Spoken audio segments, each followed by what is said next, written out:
जन्माष्टमी के दिन भगवान कृष्ण के जन्म का उत्सव पूरे हर्षोल्लास से मनाया जाता है। श्रद्धालु इस दिन व्रत रखते हैं और भगवान कृष्ण के जन्म की कथा सुनते हैं।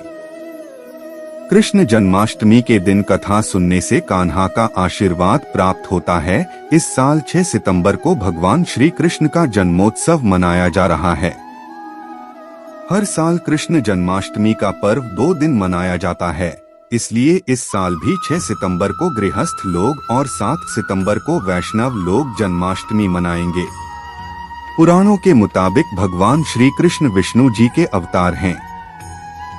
कहा जाता है कि कंस के अत्याचारों को समाप्त करने के लिए विष्णु जी ने कृष्ण के रूप में जन्म लिया था। जन्माष्टमी के दिन भगवान कृष्ण के जन्म का उत्सव पूरे हर्षोल्लास से मनाया जाता है।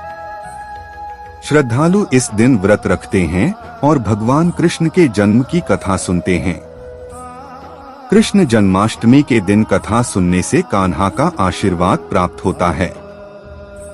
ऐसे में आइए जानते हैं कृष्ण जन्माष्टमी की कथा। भगवान श्री कृष्ण का जन्म भाद्रपद माह के कृष्ण पक्ष की अष्टमी तिथि को मथुरा में हुआ था। पौराणिक कथाओं के अनुसार कंस ने अपने पिता उग्रसेन राजा की राजगद्दी छीनकर जेल में बंद कर दिया और स्वयं को मथुरा का राजा घोषित करेगा। कंस की एक बहन थी जिनका नाम देवकी था। वह देवकी से बहुत स्नेह रखता था। कंस ने देवकी का विवाह वासुदेव से कराया, मगर जब वह देवकी को विदा कर रहा था तब आकाशवाणी हुई कि देवकी का 8वां पुत्र कंस का वध करेगा। आकाशवाणी सुनकर कंस डर गया और उसने देवकी और वासुदेव को कारागार में डाल दिया। इसके बाद क्रूर कंस ने देवकी और वासुदेव की 7 संतानों को मार दिया। लेकिन जब देवकी की 8वीं संतान का जन्म होने वाला था तब आसमान में बिजली कड़क रही थी।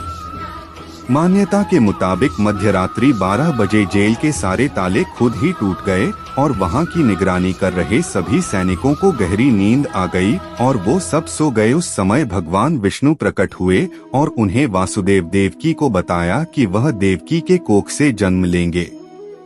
इसके बाद उन्होंने कहा कि वह उन्हें यानी उनके अवतार को गोकुल में नंद बाबा के पास छोड़ आएं और उनके घर जन्मी कन्या को मथुरा लाकर कंस को सौंप दें। इसके बाद वासुदेव ने भगवान के कहे अनुसार किया। वह कान्हा को नंद बाबा के पास छोड़ आए और गोकुल से लाई कन्या को कंस को सौंप दिया। नंद और यशोदा ने श्री कृष्ण को पाला और श्री कृष्ण ने कंस का वध किया।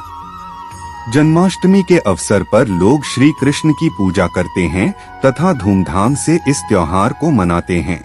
सनातन धर्म में जन्माष्टमी का पर्व बहुत ही धूमधाम से मनाया जाता है। इस दिन लोग पूजा पाठ से लेकर व्रत तक रखते हैं। ऐसे में आइए जानते हैं पूजा विधि और पारण का समय क्या है। हर साल भादो माह के कृष्ण पक्ष की अष्टमी तिथि को मनाए जाने वाले जन्माष्टमी के त्योहार को अब बस 1 दिन और बचे हैं। सनातन धर्म में इस पर्व को बहुत ही खास माना गया है क्योंकि इस दिन भगवान विष्णु ने कृष्ण अवतार में जन्म लिया था। ऐसे में इस दिन लोग पूजा पाठ के साथ व्रत भी करते हैं। तो चलिए जानते हैं इस दिन श्री कृष्ण की पूजा कैसे करें और पारण का समय क्या है। जन्माष्टमी का त्योहार इस बार 2 दिन 6 और 7 को पड़ रहा है। हिंदी पंचांग के मुताबिक अष्टमी तिथि 6 सितंबर 2023 की दोपहर 03:37 से शुरू होगी, जो 7 सितंबर 2023 की शाम 04:14 पर समाप्त होगी।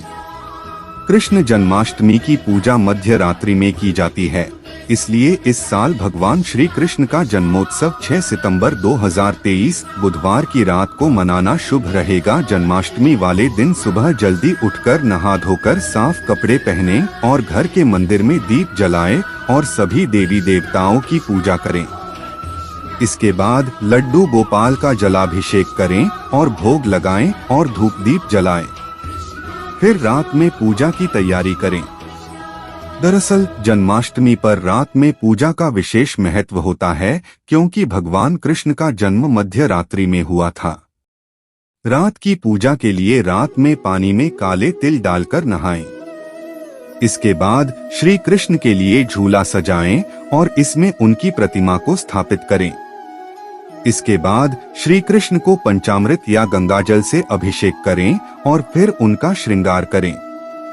इस दिन श्री कृष्ण का बांसुरी, मोर मुकुट, वैजंती माला, कुंडल, पाजेब, तुलसी दल आदि से श्रृंगार किया जाता है। पूजा में उन्हें मक्खन, मिठाई, मेवे, मिश्री और धनिया की पंजीरी का भोग लगाएं।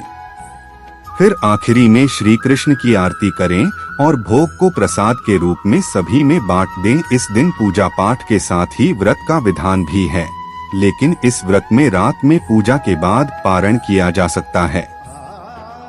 ऐसे में जिन लोगों के घर श्री कृष्ण जन्मोत्सव के समापन के बाद जन्माष्टमी व्रत का पारण होता है, वे देर रात 12:42 बजे के बाद पारण कर सकते हैं। वहीं जो लोग अगले दिन सुबह पारण करते हैं, वे 7 सितंबर को सुबह 6:02 के बाद पारण कर सकते हैं। इसके अलावा कुछ लोगों के यहाँ अष्टमी तिथि में समापन किया जाता है, तो ऐसे लोग 7 सितंबर की शाम 4:14 के बाद पारण कर सकते हैं।